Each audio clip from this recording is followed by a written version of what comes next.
Assalamualaikum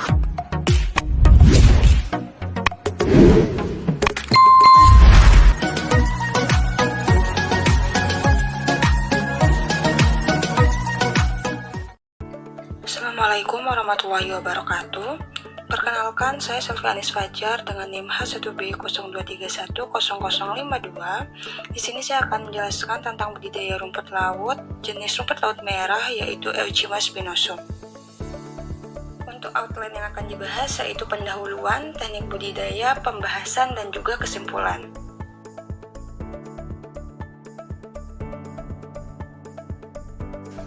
Sebelum lebih lanjut, kita harus mengetahui terlebih dahulu apa sih itu rumput laut.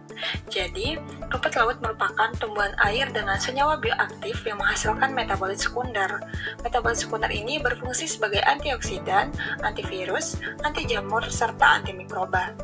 Jenis rumput laut yang akan dibahas kali ini adalah jenis alga merah atau Rhodophyta, yang merupakan salah satu kelompok rumput laut dengan jumlah spesies terbanyak mencapai sekitar 4.000 jenis. Alga merah memiliki potensi ekonomi yang tinggi karena kaya akan vitamin, mineral, serat, natrium, kalium, dan juga senyawa bioaktif yang dihasilkan dari metabolit sekunder. Salah satu nutrisi terpenting yang terkandung di dalamnya adalah pigmen. Euchyma spinosum merupakan rumput laut alga merah dengan morfologi talus silindris dan percabangan berujung runcing atau tumpul. Habitat Euchyma spinosum sendiri berada di daerah dangkal dengan substrat terumbu karang pada kedalaman 1-5 meter pada saat pasang tertinggi, dengan pertumbuhan optimal pada campuran karang berpasir ataupun kerikil. Rumput laut Euchyma spinosum menghasilkan senyawa karagenan yang membentuk gel halus dan juga lunak, serta kaya akan mineral dan juga elemen makro maupun mikro, yang menjadikannya sebagai bahan pangan fungsional yang baik sebagai sumber iodium. Menurut Iwada et al. Tahun 2021, kadar iodium dalam 100 gram rumput laut ini adalah 409,35 ppm atau 0,0409%. Nusa Tenggara Barat merupakan salah satu daerah penghasil rumput laut terbesar di Indonesia, dengan produksi yang tersebar di 7 daerah di Pulau Lombok maupun di Pulau Sumbawa. Pada tahun 2019, Kabupaten Sumbawa mencatat produksi tertingginya mencapai 580.509,036 ton. Untuk potensi luas area budidaya rumput laut di Pulau Lombok sendiri adalah 5.490 hektar dengan lahan 2.039,63 hektar yang dimanfaatkan. Makroalga yang dibudidayakan sendiri meliputi Capapacus alvarezi, Euchyma spinosum, dan juga Gracilaria verrucosa. Hasil dari penelitian Hasseltrom et al. Tahun 2018, Yulianingsi et al. Tahun 2020, dan juga Wright tahun 2017 menunjukkan bahwa budidaya rumput laut bisa meningkatkan pendapatan dari pembudidayaan meski bukan sebagai mata pencaharian utama. Di Lombok, pengembangan ini bertujuan untuk meningkatkan produksi serta memenuhi permintaan ekspor. Salah satu daerah penghasil dari budidaya rumput laut ini sendiri adalah Gerupuk di Lombok Tengah, di mana merupakan penghasil Euchyma spinosum di Indonesia. Orang-orang di Gerupuk, yaitu para petaninya, itu membudidayakan Euchyma spinosum ini dengan metode rakit apung dan juga patok dasar untuk mengoptimalkan ruang laut. Nah, produksi dari kedua metode ini itu sangat berbeda, sehingga perlu analisis pertumbuhan dan juga senyawa bioaktif.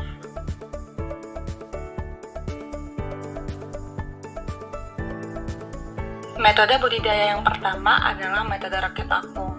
Metode rakit apung dibuat dari bambu yang dibentuk seperti rakit yang mengapung, dengan ukuran rakit apungnya adalah 8 meter x 7 meter. Tali untuk mengikat rumput lautnya sendiri digunakan tali iris nilon. Nah, jarak antar rumputnya yaitu 20 cm, serta jarak tali iris pada rakitnya adalah 50 cm. Pada pembudidayaan serta pemeliharaannya, bibit Euchyma spinosum yang telah diikat menggunakan tali iris tadi dibawa ke laut untuk diikatkan pada tali utama di rakit apung.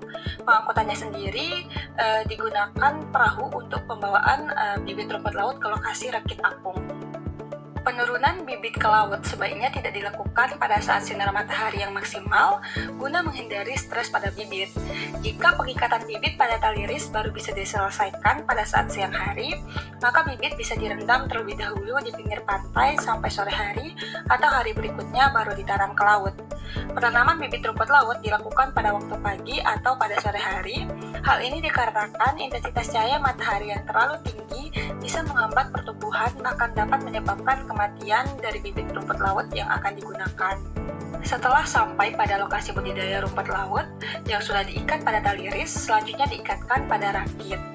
Pengikatan tali rumput laut yang kuat dapat menghindari lepas atau hilangnya rumput laut akibat adanya ombak. Budidaya rumput laut jenis Eugymnus spinosum dilakukan selama 30 hari. Selama kurun waktu ini, dilakukan pengontrolan diantaranya menggerakkan tali ris untuk membersihkan rumput laut dari kotoran serta biota lain yang menempel akibat terbawa arus dan sampah plastik ataupun sampah organik, dan juga epifit yang sering mengangkut dan hinggap pada rumput laut. Pemanenan rumput laut dilakukan setelah 30 hari masa tanam. Idealnya dilakukan pada saat pagi hari untuk kondisi perairan yang tenang serta suhu yang tidak terlalu panas sehingga mempercepat proses pemanenan. Pemanenan total dilakukan setelah 35-45 hari. Untuk metode pemanenannya sendiri dengan cara mengangkat seluruh tanaman serta melepaskan tali ris dari tali utama. Pasca panen sendiri merupakan tahap krusial yang mempengaruhi nilai jual komoditas. Untuk meningkatkan daya simpan, rumput laut biasanya mengalami proses pengeringan atau penjemuran. Metode penjemurannya sendiri ada dua, yaitu melalui metode gantung ataupun tebar lantai. Metode budidaya selanjutnya adalah metode patok dasar. Metode patok dasar merupakan konstruksi budidaya rumput laut yang berupa patok-patok yang ditancapkan pada dasar perairan di area pasang surut. Bahan dasar dari patok ini adalah menggunakan kayu atau bambu. Dengan ukuran patoknya untuk panjang sekitar 50 cm yang ditancapkan pada 50-60% ke dasar perairan. Ukuran patok dasarnya sendiri sekitar 1 meter x 10 meter, yang dimana tali bentang atau tali risnya ini diikatkan pada bagian atas patok yang tertancap. Metode patok dasar sendiri biasanya digunakan di daerah yang pasang surut terendah dengan substrat pasir dan juga karang.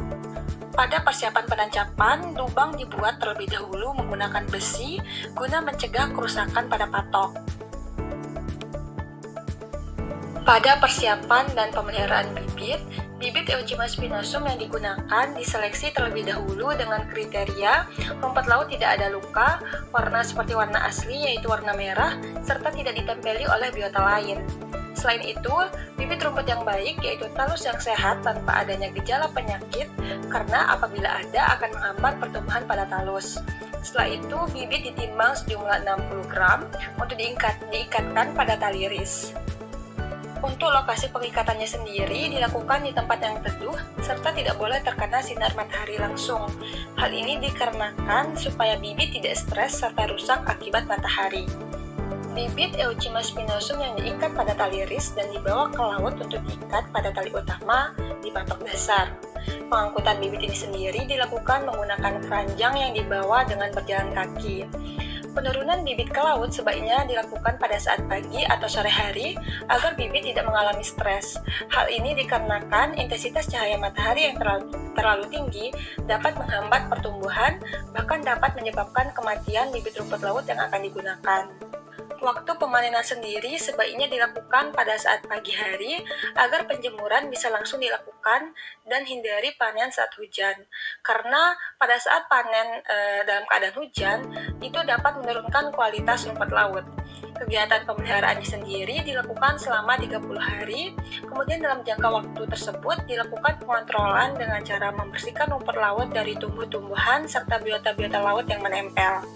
Selain melakukan pengontrolan rumput laut, dilakukan juga pengukuran kualitas air meliputi pH, suhu, oksigen terlarut, salinitas, dan juga intensitas cahaya. Untuk waktu pemanenan dilakukan pada hari ke-30 dengan cara melepaskan tali ris dari tali utama di patok dasar. Tali ris yang dilepas kemudian dibawa ke darat untuk dipisahkan perumputnya. Waktu pemanenan sebaiknya dilakukan pada saat pagi atau sore hari. Pada proses penjemurannya sendiri, rumput laut Eugymnus spinosum bisa dijemur dengan cara digantung atau disebar di atas terpal. Proses penjemurannya sendiri berlangsung sekitar 3 hari di bawah sinar matahari langsung, serta dijaga agar tidak terkena oleh air hujan.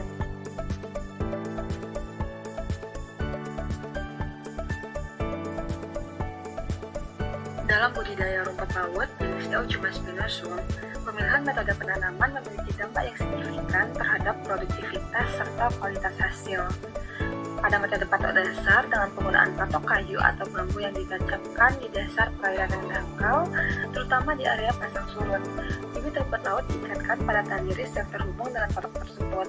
Nah, metode patok dasar sendiri terbukti sangat efektif di perairan dangkal, yaitu di zona pasang surut seperti di Teluk Kerupuk. Kemudian untuk hasil yang didapatkan dari metode patok dasar sendiri, untuk produksinya cenderung lebih tinggi, pertumbuhan mutlak tertinggi, lalu laju pertumbuhan yang spesifik baik, lalu rendaman keraginan yang tinggi, serta optimalisasi jarak tanaman sekitar 30 cm. Untuk keunggulan serta keterbatasan dari metode patok dasar sendiri, pada bagian keunggulan, metode patok dasar untuk biaya operasionalnya lebih rendah dibandingkan dengan metode rakit apung, serta kemudahan penerapan di lokasi dengan substrat pasir. Sedangkan untuk keterbatasannya, metode patok dasar kurang sesuai untuk perairan dalam atau berarus kuat, serta tanamannya lebih rentan terhadap gangguan fisik seperti lumpur, serta kerusakan akibat gelombang dan juga arus besar. Metode rakit apung banyak diterapkan di perairan yang lebih dalam atau di lokasi yang tidak memiliki substrat pasir yang memadai. Metode rakit apung menggunakan rakit dari bambu atau bahan tahan air yang mengapung di permukaan perairan. Bibit rumput laut diikat pada tali ris yang terhubung ke rakit yang memungkinkan akses optimal terhadap cahaya matahari dan nutrisi, serta terhindar dari sedimentasi dasar. Adapun untuk keunggulan serta keterbatasan dari metode rakit apung sendiri, untuk keunggulannya, metode rakit apung memberikan fleksibilitas dalam pemilihan lokasi, menawarkan stabilitas produksi tidak bergantung pada kondisi dasar perairan, serta memudahkan pemindahan lokasi budidaya. Sedangkan untuk keterbatasannya sendiri, metode rakit apung memerlukan biaya konstruksi dan pemeliharaan yang lebih tinggi, rentan terhadap kerusakan akibat angin kencang dan badai, serta memerlukan alat bantu apung dan tali yang kuat. Dari segi manfaat ekonominya, rumput laut bisa dijadikan sebagai sumber pendapatan utama bagi masyarakat pesisir, kemudian bisa dijadikan sebagai bahan baku kosmetik serta farmasi, dan digunakan sebagai bahan baku industri pangan seperti agar-agar dan juga es krim.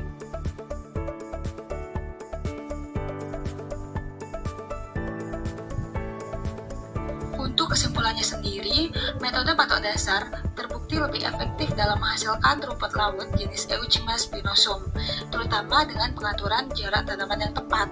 Penelitian di perairan dangkal zona pasang surut menunjukkan pertumbuhan mutlak dan rendaman keraginan yang tinggi dibandingkan dengan metode lain.